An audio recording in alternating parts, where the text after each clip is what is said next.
Chers tous, bonjour Cash en ce mercredi 23 octobre 2024.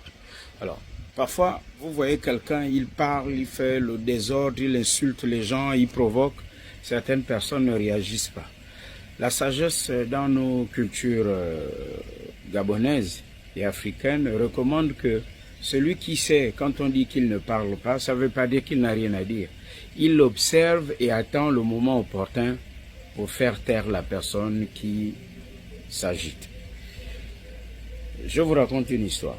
Et de là où je reviens récemment en France, il y a un ancien baron du régime PDG qui était au palais de la présidence de la République. Et par la suite, ce baron du régime PDG, proche collaborateur de Omar Bongo, ou en tout cas quelqu'un que tous les Gabonais connaissent et dont je tais le nom par effet de progression de cette histoire que je vais vous raconter tout au long des jours, des semaines et des mois à venir.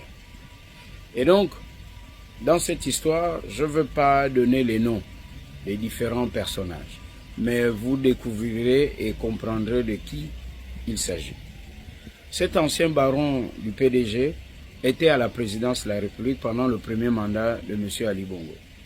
Et donc, un conseiller qui deviendra par la suite membre du gouvernement dans les différents gouvernements de M. Ali Bongo va se rapprocher de ce baron du régime, un papa pour lui à ses yeux. Et d'ailleurs, au regard de l'âge de ce monsieur, il pouvait avoir un fils de l'âge de ce conseiller devenu par la suite membre du gouvernement que tout le monde connaît et qui s'agite, le verbe bien haut. Il va donc demander à ce papa de l'argent, à ce conseiller, ancien baron du régime Bongo PDG, qui était au palais et qui est devenu par la suite opposant et qui n'était plus au palais. Il va lui demander de l'argent, la somme de 5 millions de francs CFA. Le papa, donc, il dit, papa, là j'ai un souci, si tu peux me trouver 5 millions, je vais te les rembourser.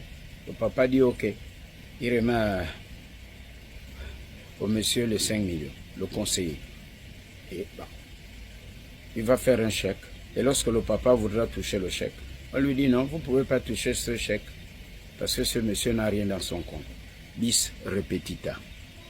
Et aujourd'hui, ce monsieur continue à faire les mêmes choses. Si ce n'est pas la malédiction, c'est quoi? La suite de cette histoire et celui qui va écouter cette histoire, ce fameux conseiller devenu plusieurs fois ministre de la République, donc conseiller à la présidence de la République en même temps que cet ancien baron du PDG, devenu par la suite opposant et qui n'était plus à la présidence de la République. Donc jusqu'à aujourd'hui, il n'a pas rendu les 5 millions. Et il avait signé ce chèque. Et en voulant récupérer l'argent, l'ancien baron, la banque lui dira non, ce monsieur ne peut pas avoir les 5 millions dans son compte. Si ce n'est pas la malédiction, je me répète, c'est quoi alors? La suite, bientôt, cash.